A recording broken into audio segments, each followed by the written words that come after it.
The rain had not stopped for days. It wept relentlessly over the black slate rooftops of Vercourt, a forgotten village nestled in the Carpathian foothills, where the mist never fully lifted and shadows moved with too much intent.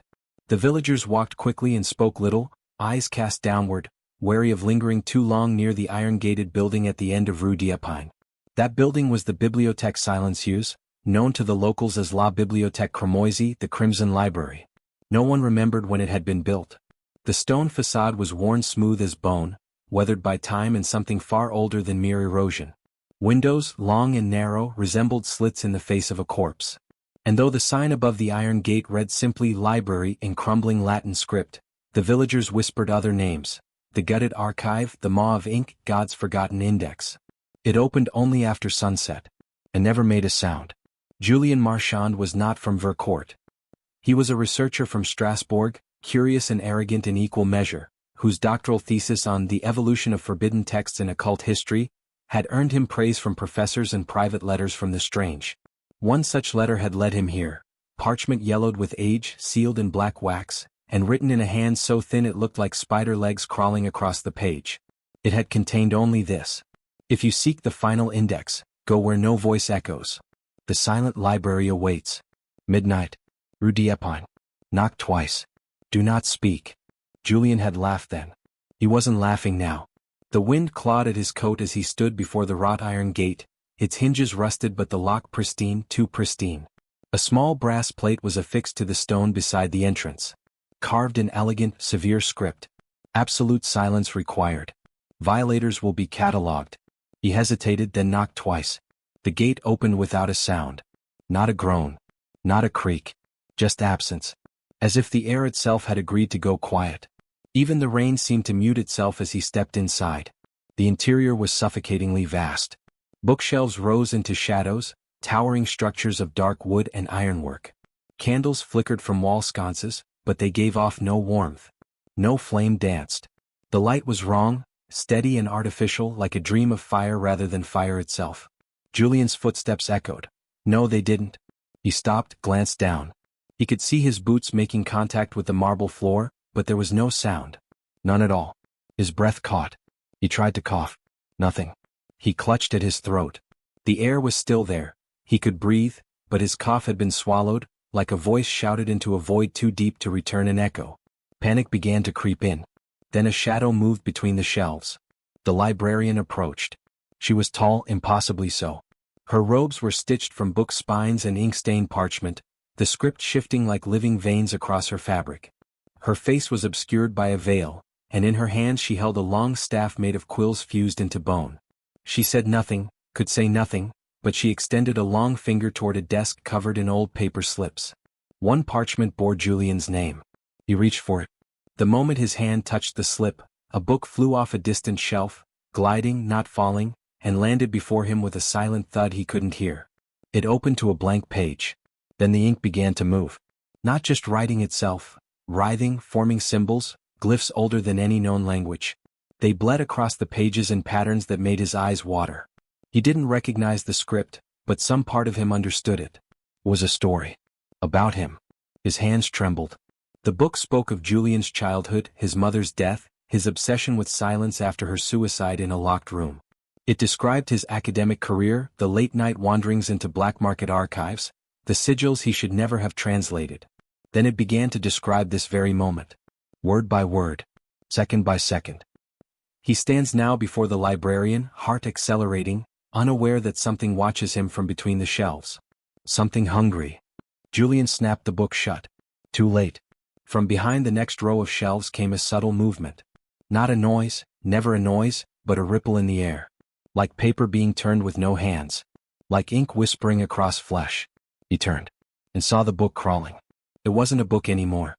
It had opened itself again, now sprouting spider-like legs of paper, blackened tendrils forming from the frayed edges of its spine. A single eye blinked open on its cover, milky white and slit vertically, like the eye of something that had never seen the sun. The librarian raised one hand. Julien didn't know if it was a warning or a farewell. Then the book leapt. Julien did not scream. He couldn't. Not because of discipline or training or courage, but because screaming was no longer allowed. When the book creature lunged, he stumbled backward, its jagged parchment limbs slashing through the air where his throat had been a second earlier. The air around it shivered, distorted by the sheer wrongness of its existence. It reeked of mildew, of rotting leather, of ink that had bled too long into the veins of something living. He bolted into the shadows between the stacks. The silence followed. The aisles of the library were a maze, narrow corridors of ancient tomes, some bound in flesh, others sealed in wax or chained to their shelves with locks that whispered when he passed. He ran past books that seemed to watch him, their spines shifting ever so slightly, covers trembling as if breathing through invisible mouths. The walls themselves weren't quite stationary. They pulsed, like lungs inhaling something other than air. Julien didn't know how long he ran. There was no time here. The clocks were melted things nailed to the ceiling, their hands spinning erratically, ticking silently as if mocking the very concept of chronology.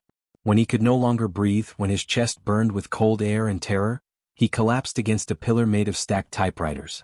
Each machine's keys pressed themselves in an invisible rhythm, hammering out words he didn't want to read. He dared a glance behind him.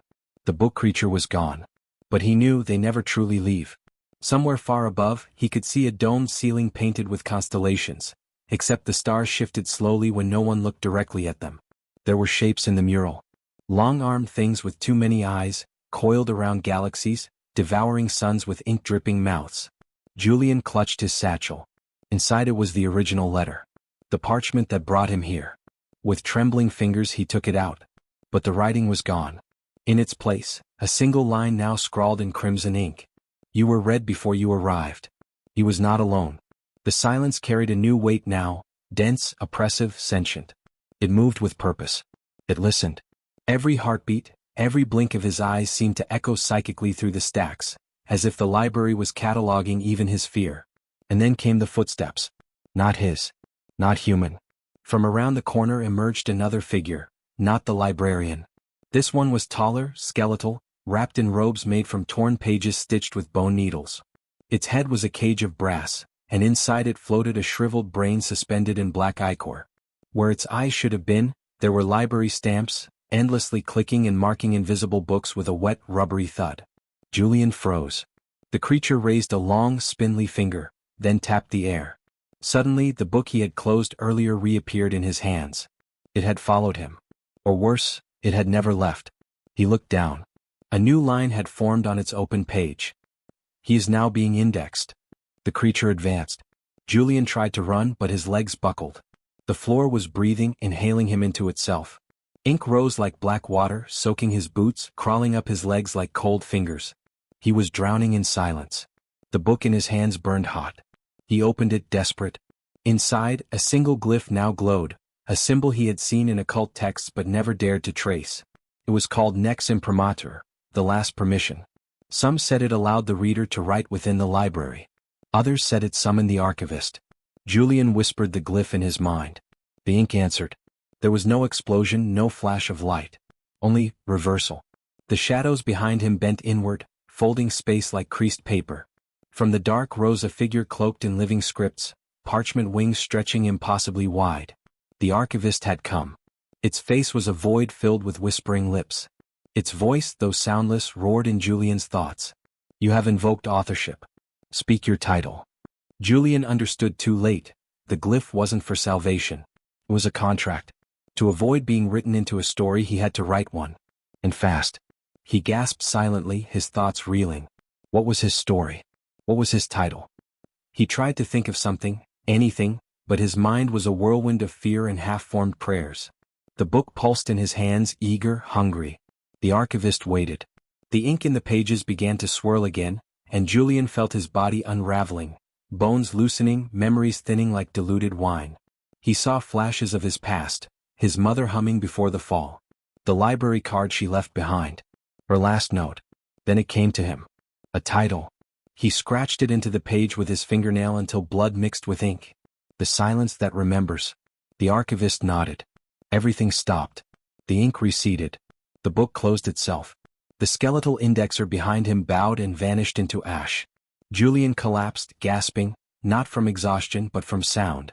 For the first time since he entered, he could hear again. A single drip of water. The rustle of paper. His own breath. The silence had lessened. He was no longer prey. But he was not free. The librarian returned, gliding through the corridors like a ghost made of forgotten secrets. She raised one hand. Julien braced himself. But she did not strike. Instead, she placed a book in his hands, black, sealed with silver chains. His name was etched on the spine. Julien Marchand, Volume I. He opened it. Inside were pages still being written. And at the very end, one line shimmered in golden ink. The author remains until his story is complete. The librarian pointed toward a desk at the far end of the library, where a quill floated above an empty page waiting for him. Julien understood. He had not escaped the story. He had become a scribe, a new keeper of silence, a new voice to be swallowed. And far, far below the library, beneath its endless catacombs, something older turned in its sleep, pleased that a new story had begun. The desk awaited him. Julien stood motionless, eyes fixed on the quill that floated mid-air above the blank parchment. It danced in slow, deliberate circles as if sniffing the page, deciding whether this would be worth the ink it bled. He had been writing for what felt like days. Or hours. Or maybe time had died here, curled up in the corners of this place like a spider in an unread book. He had written small stories, whispers really. Fragments of dreams that bled from his own subconscious. They vanished into the shelves around him, shelved by shadows with no faces. But tonight, something changed. The ink in the inkwell turned red. And from behind the walls, a distant voice called his name. Not spoken. Not even whispered. Imprinted. Like a thought that never belonged to him. Julien rose from the scribe's desk. He no longer feared the aisles, though they still watched. Books murmured to him as he passed. Some in languages no tongue had spoken in millennia. Others in screams trapped beneath the bindings. He ignored them. He had learned the rules. But now he was breaking them. The voice came again, clearer now. Feminine. Regal. Inhuman. Come downward. You have seen the words. Now see what was erased. There was a staircase he had never noticed before, hidden behind a tapestry depicting the crucifixion of a librarian by his own index cards. The stairs spiraled down endlessly. Stone, black as scorched bone. Torches lined the walls, but none were lit. Still he saw. His own shadow, now longer than it should be, sometimes walked beside him. Sometimes behind him. And once, ahead. He followed the call. Down. Deeper. Into what the archivist had once referred to, without words, as the vault of forgotten edicts. The air changed. No longer musty but cold and metallic, like the breath of something chained for too long. Julien stepped into a chamber. It was a cathedral hollowed from the earth's bones. Massive pillars rose into darkness, and at its center, floating above a well of ink, was a single book the size of a coffin. Chains wrapped around it. Dozens. Hundreds. Each chain marked with runes of containment, of silence, of rejection. Yet it pulsed. Alive. Hungry. He approached it. The voice returned, now loud in his skull. They buried me beneath language. I am the story too dangerous to read. The book that must not open. Julien's hands trembled. He was not supposed to be here. Yet, he was meant to come. A plaque at the foot of the chained book read. Codex Tenebris, the bound one. Authorship, unknown. Reader, denied. Purpose, suppression. Status, awaiting new scribe. And beneath it, scratched in what looked like fingernail marks. It remembers who wrote it first. And it remembers why they screamed. Julien stepped closer. The ink well beneath the floating book shimmered, then rose. Not splashing, not spilling, just forming. A shape. A woman, perhaps once human, now draped in liquid shadows, eyes sewn shut, mouth stitched with letters carved from bone. She was the index exiled. Her presence brought cold that burrowed into Julien's spine. And she knelt before him. "Will you free it?" she asked, though her mouth never moved. Julien didn't answer. Because he knew, to unchain the bound one was not to read a book. It was to become its next page.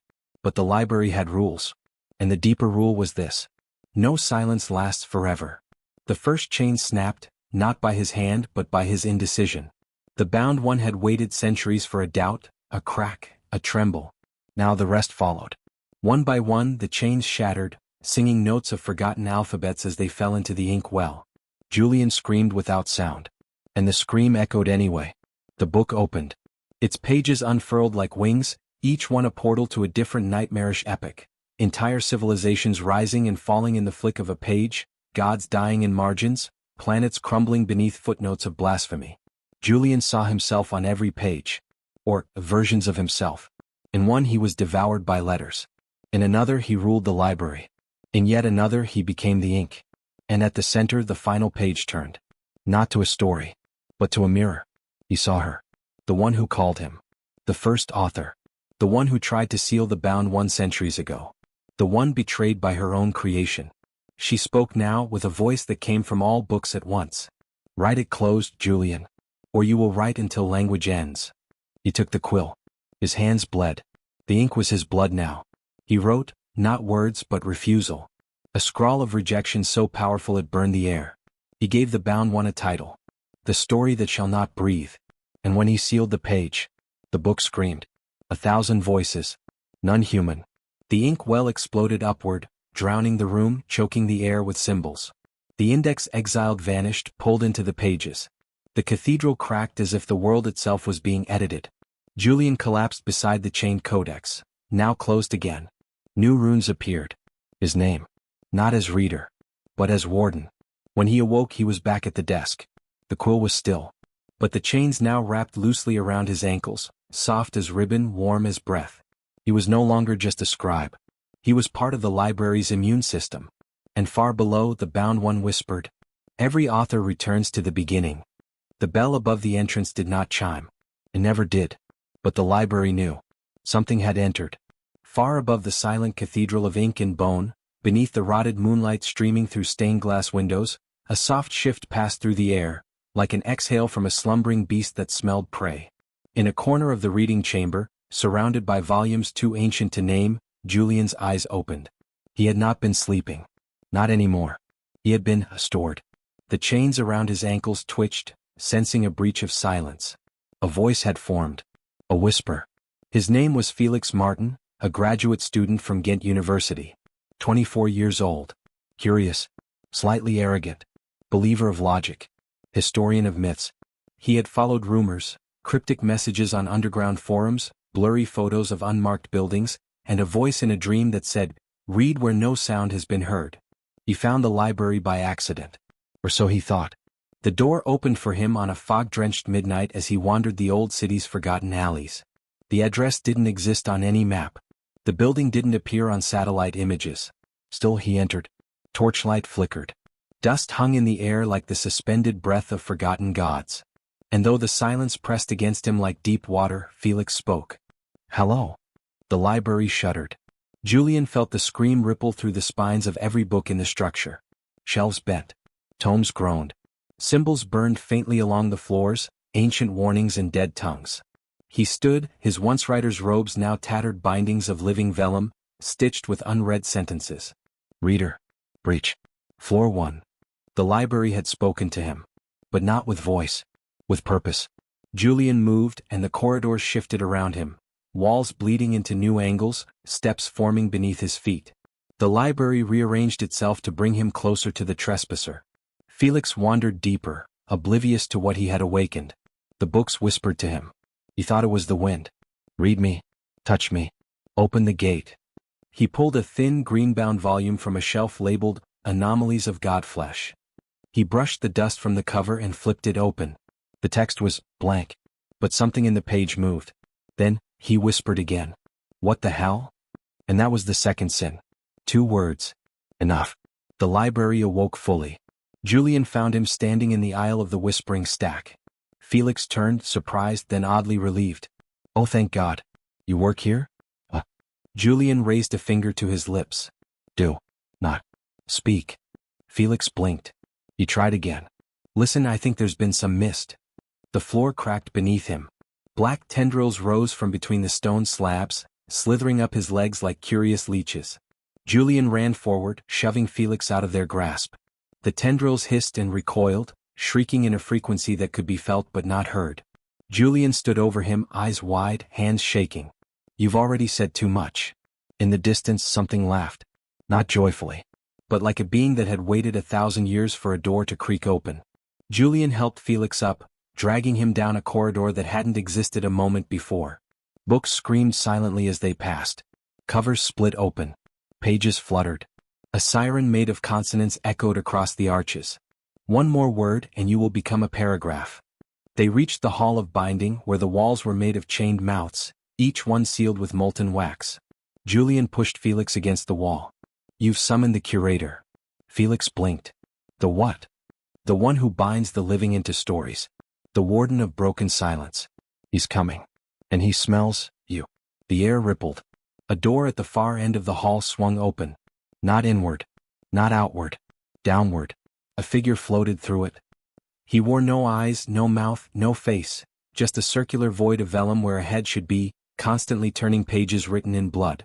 The curator. Julien stepped between Felix and the creature. He's mine, Julien said, his voice a threadbare whisper wrapped in defiance.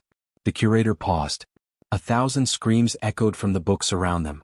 The chains on Julien's arms tightened, but did not drag him away. A choice had been made. Julien turned to Felix. There is one way out. He handed him a book, blank, bound in flesh, the ink well at its side bubbling crimson. Write your story. Without sound. Without lies. Without trying to escape. Felix took the book. He trembled. And if I don't? Julien didn't answer. The walls began to bleed. Felix sat on the stone floor. The book opened before him. The quill moved on its own, hovering like a stinger. Julien turned away. The curator stood still, watching. Waiting. Felix began to write. His hand was steady. At first. But then the words began writing themselves. Lines appeared faster than he could think. Sentences he never imagined. Names he had never heard. A girl from a village he'd never been to. A secret language only he seemed to understand. Then came the prophecy. Then came the blood. Then, a scream. Not from Felix. From the book. And suddenly Felix vanished. The book slammed shut. The curator bowed to Julien and melted into the shadows once more. Julien knelt beside the new tome. He didn't open it. He didn't need to. He already knew the title. The One Who Whispered. He returned it to the shelf. Its spine pulsed softly, like a newborn's heartbeat. Julien exhaled. Silence returned. But far beneath the floorboards. The bound one laughed. The library felt it first. Not through the creaking of doors or the trembling of floors. But through its veins. The ink that flowed through the walls thickened. The shelves tightened. The air grew heavy with anticipation, like lungs about to scream. Julien sensed it too. He sat in a cloistered alcove on the third tier, surrounded by books that dreamed of eating their readers. His body was not entirely his anymore. The library had rewritten him page by page. But some shred of self remained. A memory. A whisper. And now, a warning. Something has entered. Not of this world. Not of this order. Her name was Clara Moreau.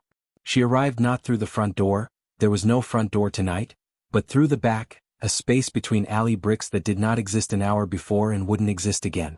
She wore a red coat soaked from rain that hadn't yet fallen, and in her hands she clutched something wrapped in waxed cloth. She did not speak. She did not need to. The library howled internally the moment she stepped inside. Julien appeared before her within minutes. His form seemed stitched from shadows and damp paper. His eyes, what was left of them, glimmered with ink. You should not be here, he said. Clara looked up at him, unafraid. I was summoned. Her voice was calm. Too calm. It cut through the air like a polished scalpel, sharp, sterile, and blasphemously audible. Books shivered. Chains tightened. The curator stirred in his pit. Julien stepped closer. By whom? Clara slowly unwrapped the item in her hands. It was a book. But not one from this library. Its cover was white as bone, veined with gold that pulsed like something alive. The title was written in a script that bent the eye to look away. And beneath it, faintly etched in Latin. Liber Ex Nihilo, the book from nothing. Julien recoiled. Where did you find that? Clara's lips curled slightly. I wrote it. Silence fell. Not the comfortable stillness of a library, but the kind of silence that precedes war. Behind Julien, the shelves began to reconfigure. Ladders twisted. Books snapped their bindings. The air became cold and sharp like ancient metal. The library did not know what this book was. And that terrified it. Julien led Clara deep into the lowest levels. Places where the air no longer moved and the walls were lined with the names of readers who had been devoured before names were even invented. She walked behind him without fear, cradling the forbidden volume like a newborn child. Why did you bring it here? Julien asked without turning. Because this place remembers everything, Clara said. And there's something inside this book I don't remember writing. That is not reason enough, he warned. The library will try to kill you. Then let it try. They arrived at the Chamber of Mirrors. A room filled with fractured glass, where reflections showed not the present, but moments from other timelines, other stories. It was here the library allowed glimpses of what could never be read. Clara placed the book on a black lectern in the center, and opened it. The moment the first page turned, reality split. Julien screamed, not aloud but in ink bleeding words across the floor. The chamber groaned. From the pages of the book a figure emerged. It did not crawl nor walk. It simply was all at once. A shape like a man, but with limbs too long, too curved, a head filled with writhing letters that spilled into the air and rearranged themselves as questions no one should ask. Clara collapsed, clutching her head. The figure turned to Julien and spoke. "You are the bound. You are the gate." Julien fell to his knees. "Who are you?" he whispered. "I am what comes after the last page." The library convulsed. The curator emerged from a wall of leather and nails, floating silently toward the chamber. His hands bled light. His chest split open, revealing a cage made of names. He saw the entity, and for the first time in 1,000 years, he hesitated. Clara looked up from the floor, eyes wild. "I wrote it in my dreams. I thought it was just a story." "It is," Julien said, "but not yours anymore." The figure smiled. Pages fell from its skin. Each page landed with a thump, and each one bore a name. Felix Martin, Julien Devereux, Clara Moreau. The library began to bleed. The walls tore open, revealing shelves that had never been there, filled with books titled in voices rather than letters. One screamed when it fell. Clara tried to shut the book from nothing, but it would not close. "What do I do?" she cried. "How do I end it?" Julien looked at her with eyes no longer his own. "You can't end it." He placed his hand on the book. "But you can choose what gets written next." A new quill appeared on the lectern, one made from bone and regret. Clara reached for it. Her hand trembled. The library waited. The curator lowered his head. And somewhere deep beneath the stone, something began to turn pages faster and faster, waiting for the final chapter. The moment Clara's fingers closed around the quill of bone, the library fell silent. Not the hush of reverence, but the stillness of death. Julien stood beside her, his body unraveling. Each breath released syllables, each blink shed verbs. He was no longer flesh. He was narrative, and the final paragraph was nearing. "I don't want to write your end," Clara whispered. "Then don't," Julien said. "Write what you must." Her hands trembled as she looked down at the Liber Ex Nihilo. Its pages no longer waited, they demanded. Words twisted on their own, ink forming symbols that writhed like insects beneath glass. She dipped the quill into a small ink pot at the lectern. But when it emerged, it wasn't black. It was red. Not ink. Blood. Her blood. The library required a sacrifice. She began to write. The moment the first word formed, the entity, that thing of skin and pages, screamed. It collapsed inward, bones folding like bookmarks, body twisting into glyphs. The walls of the library groaned in agony. The curator let out a soundless howl and dissolved into ribbons of thought. All around her, books burst open. But this time they released what they had taken. 1,000 souls poured into the air like ink in water. Children who had spoken. Readers who had whispered. Wanderers who had forgotten silence. They returned to where they came from, or to where they were meant to go. Julien dropped to one knee. "Clara, you're rewriting everything." "I'm not the author," she said, shaking. "Then who is?" She turned the page. And there, already written, without her hand moving, was a passage in her own voice. To save what remained, she had to become part of the library. Not a prisoner, not a reader, but something in between. Her eyes widened. No. The next line bled itself onto the parchment. She set down the quill, placed her hand on the book, and gave the library what it always wanted, a storyteller. She looked up at Julien. He was smiling, but fading. Clara closed the book, and with that single motion the library sealed. Shelves returned to their original shapes. The chamber of mirrors turned black, and the doors, if they ever existed, vanished into dust. Only the sound of turning pages remained. Far above, in a distant city where no one believed in such places, a librarian catalogued an entry that hadn't been there the day before. Title: The Silent Library. Author: unknown. Status: restricted. Note: do not read aloud. Some say, on certain nights, if you find yourself walking past the right alley in the wrong part of an old European city, you might see a flickering light through a door that wasn't there. Inside, a woman sits alone. She writes without speaking. She listens to the voices of the books. She is not trapped. She is home. Epilogue. This story is not real.